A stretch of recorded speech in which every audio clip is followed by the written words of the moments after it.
What's the meaning of chaplaincy?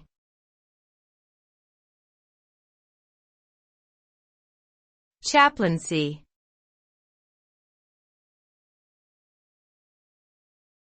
Chaplaincy.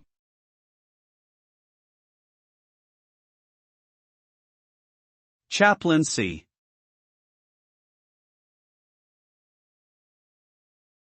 Chaplaincy.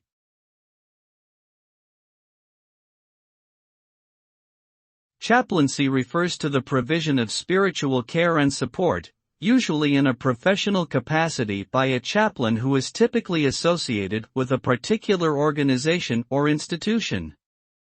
This role involves providing emotional and spiritual guidance to individuals who are going through difficult times, whether they be patients in a hospital, soldiers in the military, or inmates in a prison.